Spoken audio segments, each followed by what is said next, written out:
Good morning, my dear student. Today we are going to start your class 11th history, theme 10, displacing indigenous people.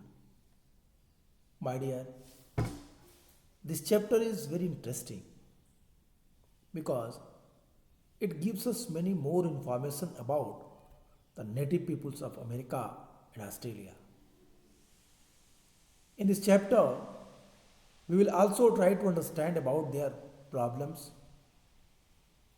that was faced during 17th 18th century or 16th century, how they were replaced by Europeans, how they were replaced by the outsiders, they called settlers, different names, the settler word used, the settler term used for the outsiders in the different continents, Africa, America, Australia. These are. I hope you have watched my previous video where I was discuss about the actual problem of the native peoples. Where I also discuss about that their places, their native places that was became barren. No one or the very little bit amount of the natives, they were now live in their native land. They were replaced by outsiders. My dear Europeans, they reached there, they started to capture their land, acquire their land, and forcefully they replaced them. The starting, what happened with them? The starting, they felt that कि जो बाहर से आए हुए लोग हैं, जो outsiders हैं, वो लोग उनके अपने लोग हैं. I told you a story. It is also given in a book where I was discuss about that the Hopi tribes. Hopi tribes, what they felt? They felt that कि वो जहाँ से आए हैं, उनके पहले भाई और बहन धरती के पार से कछुओं के रूप में उनके पास आएंगे.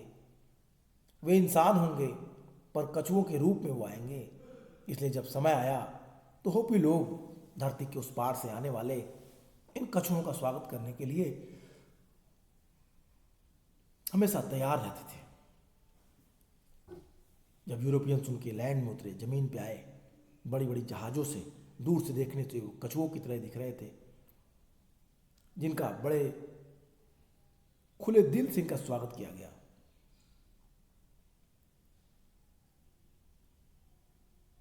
और ये आउटसाइडर्स, क्वांकिस्टोडोर, जो बख्तर स्पेनी थी, उनके लिए एक वर्ड क्वांकिस्टोडोर यूज़ किया गया है. ये लोग आए और इनकी ज़मीनों को इनसे छीन लिए. मैंने आपसे कहा था कि इनके लिए कई सारे शब्द इस्तेमाल किए गए. Aboriginal, American Indian, Amerinds, Amerindians, first native peoples, native Americans, red Indians. These type of word that was used for them. One other tribes, their name was Cherokee. It was developed. Cherokee was a developed tribes. My dear, Cherokee जो थे वो developed tribes थे.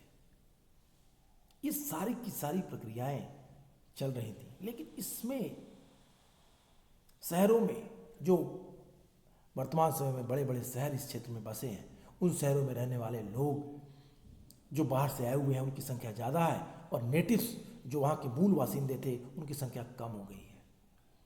उनके इतिहास को भी इनकी किताबों में स्थान नहीं दिया गया. हम इस चैप्टर में पढ़ेंगे why were not told our history. एक टॉपिक है कि हमें हमारा इतिहास क्यों नहीं पढ़ाया गया. कल मैंने आपसे इस बात पर चर्चा की थी कि 1860 के बाद एंथ्रोपोलॉजिस्ट ने इस बात पर विशेष ध्यान दिया कि जो डिक्टेट की गई ओरल हिस्ट्री है उसको कंपाइल किया जाए, उसको भी बुक फॉर्म में लाया जाए, और ट्राइब्स लोगों ने फिर अपनी हिस्ट्री को लिखा। आज म्यूजियम्स बने, आज कई सारी जगहों पे उनको रखा गया, उनके इतिहास को आज बनाया गया, लेकिन इसके पहले उनके इतिहास को पूरी तरीके से नकार दिया गया था। 17वीं सेंचुरी में 2 महीने की कठिन समुद्री यात्रा के बाद उत्तरी अमेरिका के उत्तरी तट पर पहुंचे यूरोपीय व्यापारियों को यह देखकर बड़ा सुकून हुआ कि स्थानीय लोगों ने उनका खूब अच्छे से स्वागत किया था। लेकिन इसका रिजल्ट उन्होंने क्या दिया? दक्षिण अमेरिका गए स्पेनियों के विपरीत, जो वहाँ के सोने की प्रचुरता से अभिभूत हो गए थे, ये लोग मछली और रोएदार खाल के व्यापार के लिए आए थे, जिसमें उन्हें शिकार कुशल देसी लोगों की ओर से अपेक्षित मदद मिली। लेकिन उन्होंने उनसे मदद तो प्राप्त की, मदद लेने के बाद भी उनके साथ उनका एक्सप्लॉयटेशन किया गया। I think I was also discuss about the topic encounter with Europeans, where I discuss that how they were exploited by the outsiders.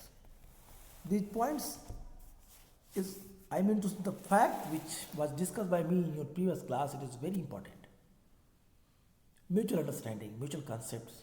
The next topic where we try to read about that, the problem of the actual problem of the natives. 18th century में पश्चिमी Europe के लोग सभ्य मनुष्य की पहचान के लिए जो पैरामीटर सेट किए थे बड़ा अलग था। 18th सेंचुरी में सिविलाइज्ड वो माना जाता था जो पढ़ा लिखा हो, जिसके पास एक अच्छा अपना संगठित प्रॉपर धर्म हो, जो शहरों में रहता हो। अगर ये 3 चीज़ें आपके पास हैं तो आप सभ्य हैं, और यदि 3 चीज़ें आपके पास नहीं हैं तो आप सभ्य नहीं माने जाएंगे। ऐसी जो सभ्यता की एक सभ्य पुरुष की जो डिफिनीशन सेट की गई थी 18th सेंचुरी में, वो बड़ी अपने में अनोखी थी। 18th century western Europe, what type of people? If you will read your book where clearly mention the topic, what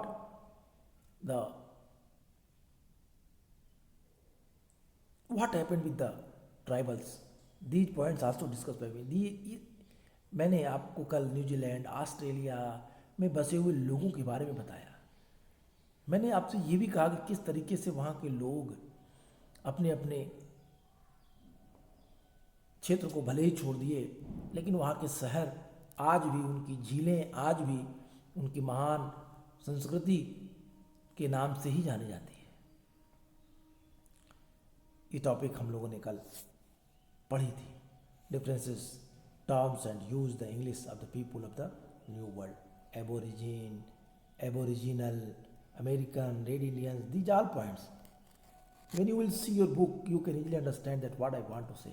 This topic, Hopis, tribes, the story was also discussed by me, that what they think about that outsiders, बाहर से आए हुए लोगों के बारे में क्या सोचते थे। और फिर यहीं से एक म्यूचुअल परसेप्शंस वाली जो टॉपिक आपकी शुरू होगी तो आपको समझ में आए। Mutual perceptions in the 18th century, the Western European defined the civilized people in the terms of literacy and the organized religion and urbanism to them. The natives of America appeared uncivilized to some, like the French philosopher Jean-Jacques Rousseau. Such people were to be admired as they were untouched by the corruption of the civilization. A popular term was the noble savage. Some lines in the poem by the English poet William Wordsworth indicate another perspective. Neither he nor Rousseau had met a Native Americans, but Wordsworth described them as the living amid wilds where fancy hath small liberty to keep the affections, to exalt them or refine the meaning. The people living close to nature had only limited powers of the imagination and emotions. कितने आश्चर्य की बात है कि 18वीं सदी की जो parameter था कि सभ्य कौन है, सभ्यता की पहचान, सभ्य लोगों की पहचान, मनुष्य की पहचान साक्षरता, संगठित धर्म और शहरीपन के आधार पर ही करते थे।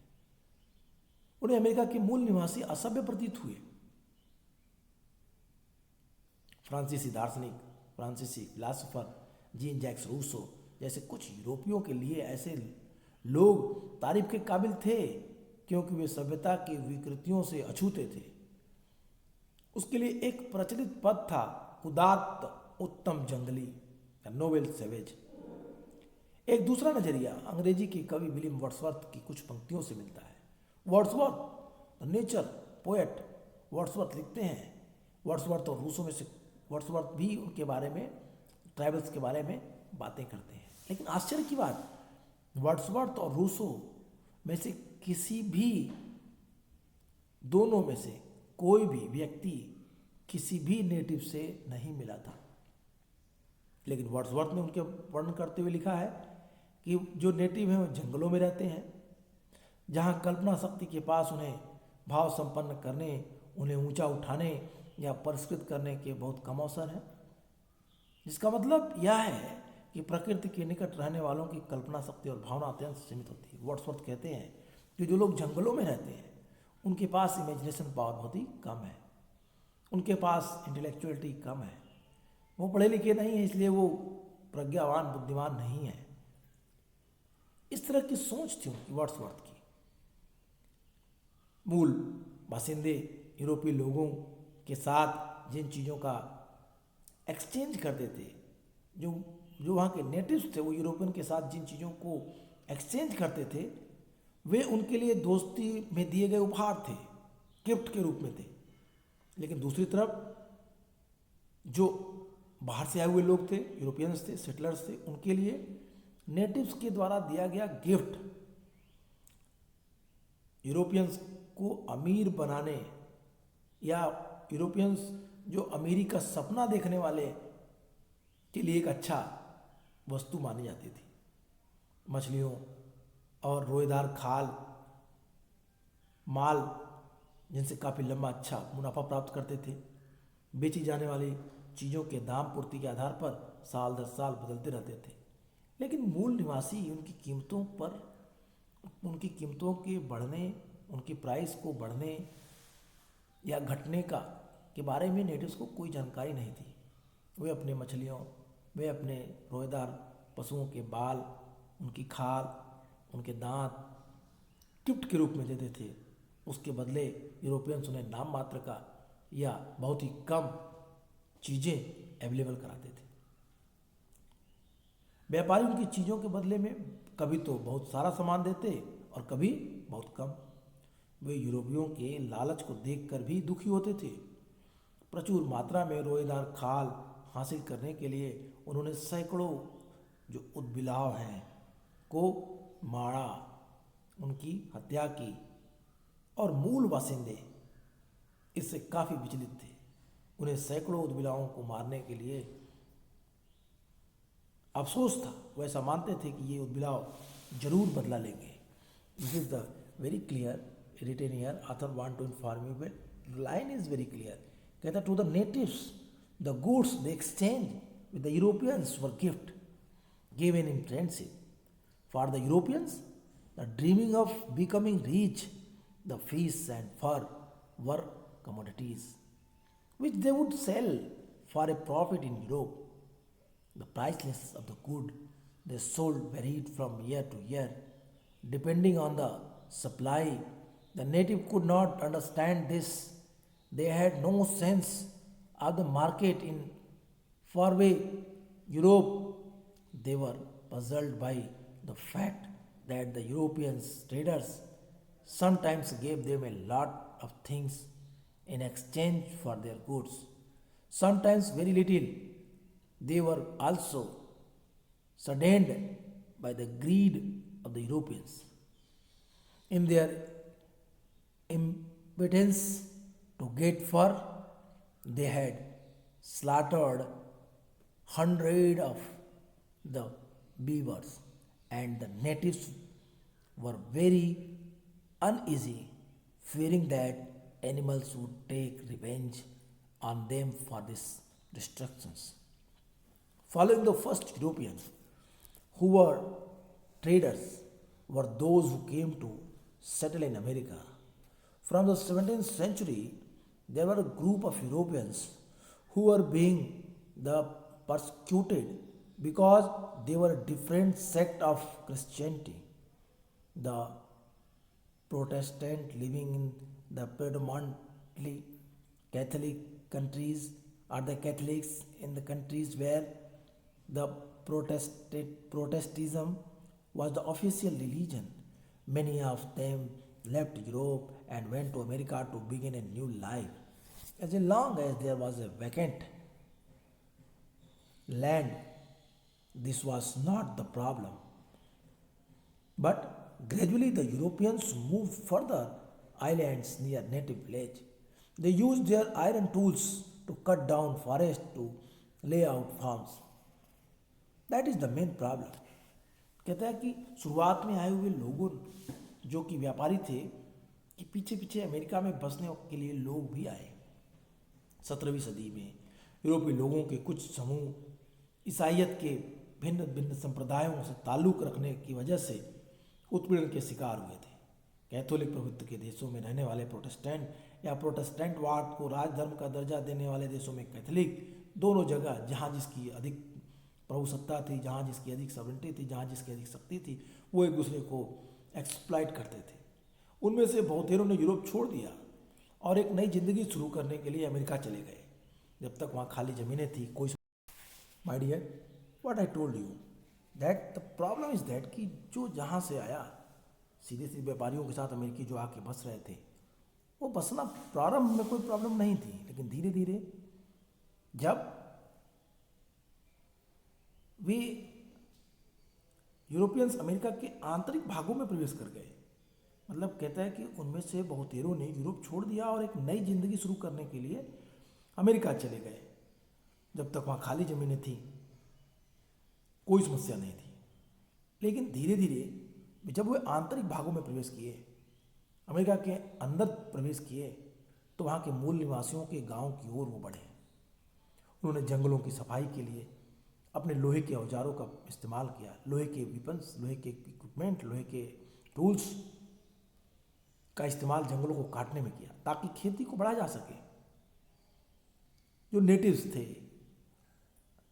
नेटिव्स और यूरोपियन लोग जब जंगल को देखते तो उनकी निगाह में जंगल के अलग अलग मायने आती थी. यूरोपियन जंगल को अलग निगाह से देखते थे, नेटिव्स जंगलों को अलग निगाह से देखते थे. मूल निवासियों ने उन रास्तों की पहचान की जो यूरोपीय लोगों के लिए अदृश्य थे. यूरोपीय लोगों की कल्पना में कटे हुए जंगल की जगह मक्के की खेत उभरते थे.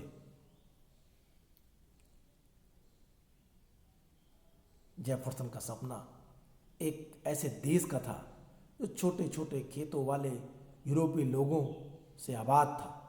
मूल निवासी जो अपनी ज़रूरतों के लिए फसलें उगाते, न कि बिक्री और मुनाफे के लिए, और ज़मीन का मालिक बनने की गलत अपने को मानते थे, जबकि इसके विपरीत यूरोपियंस बड़ी ज़मीनों के मालिक बनने के लिए सदैव प्रयासरत रहते थे और उन जंगलों को काटने में जरा सा भी गुरेज नहीं करते थे.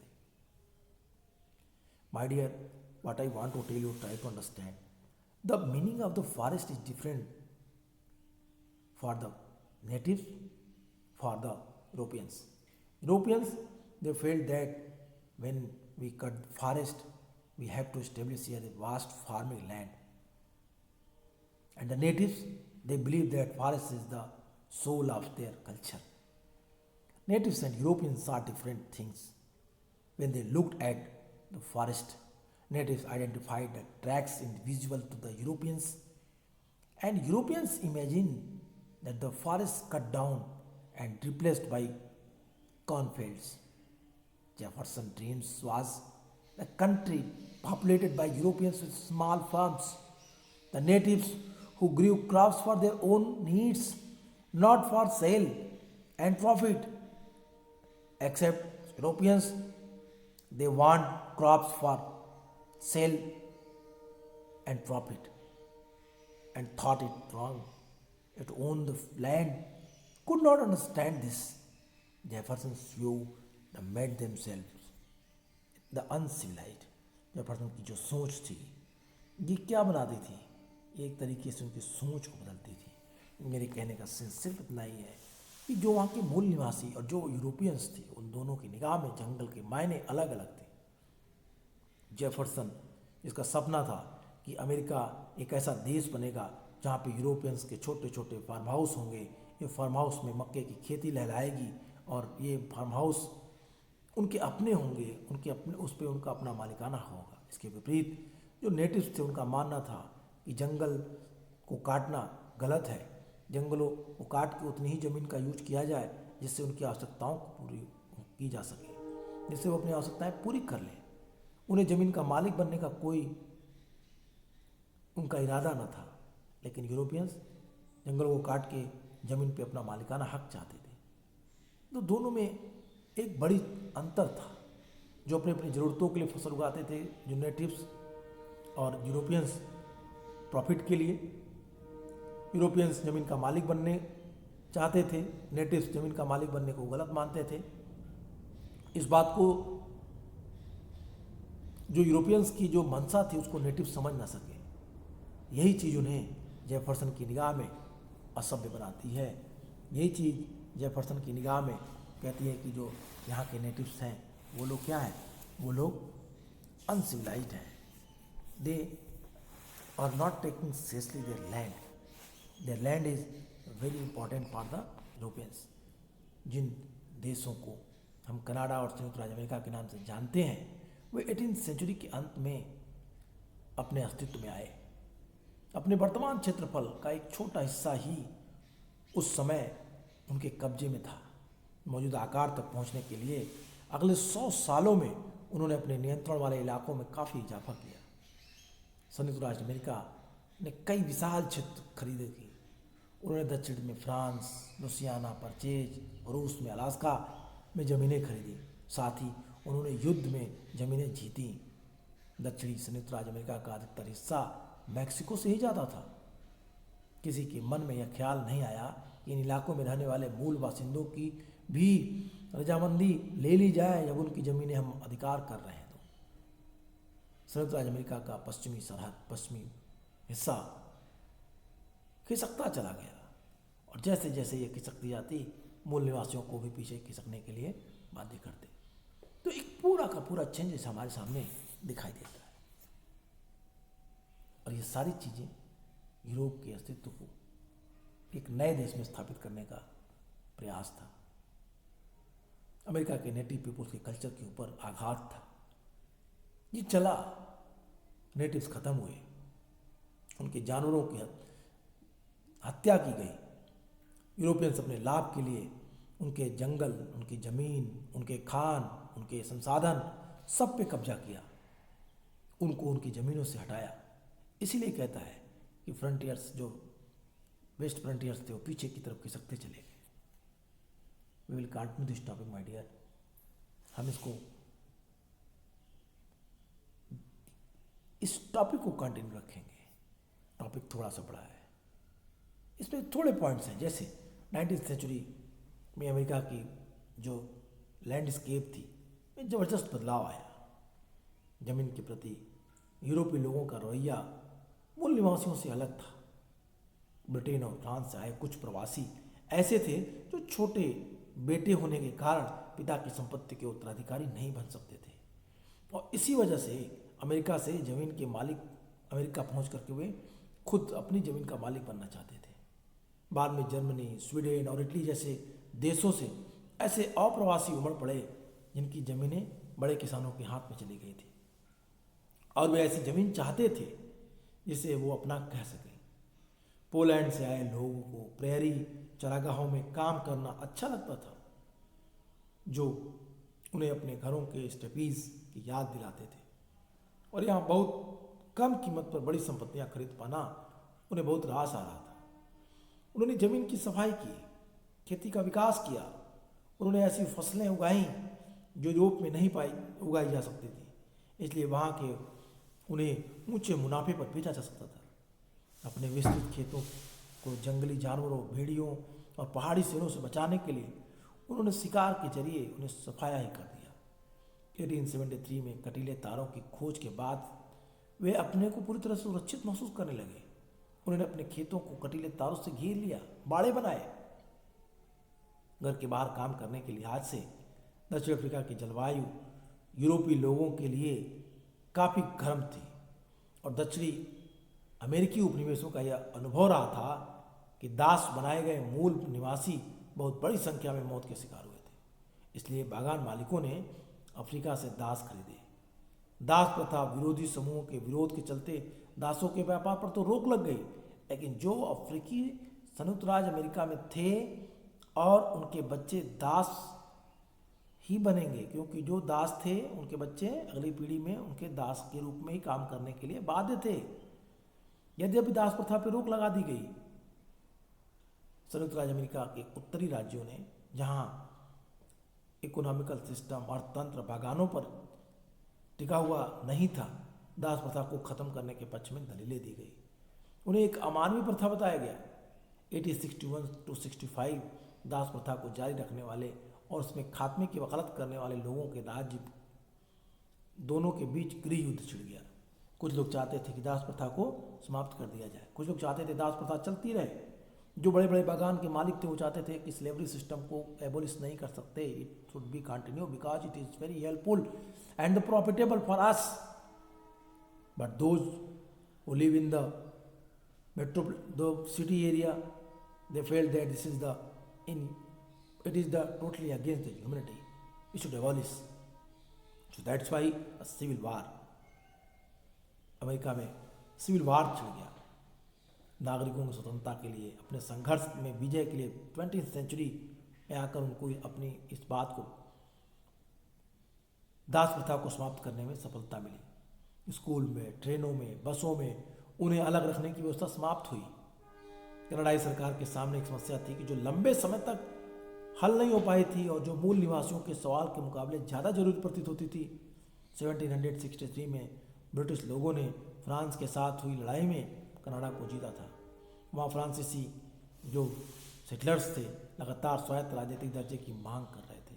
जो फ्रांसीसी नेटिव्स थे, जो वहाँ के लोग थे, 1867 में कनाडा को स्वायत्त राज्य का एक महासंघ के रूप में संगठित करने के लिए उन लोगों ने काफ़ी प्रयास किया, बहुत हद तक सफल रहे। इस तरीके से किस दास प्रथा का उद्भव, नेटिव्स का दास बनाना, नेटिव्स को उनकी ज़मीनों से हटाना, यूरोपियों का आके अमेरिका के आंतरिक भागों में प्रवेश करना, जेफरसन का ड्रीम, ये सारी चीज़ें अगर आप देखें पॉइंट वाइज तो आपको समझ में आएगा किस तरीके से इन लोगों ने नेटिव्स को रिप्लेस किया, उनकी ज़मीनों पे कब्जा किया। माय डियर, आज के लिए इतना ही। फिर हम अपने अगली क्लास में इसके आगे डिस्कस करेंगे। Goodbye, take care.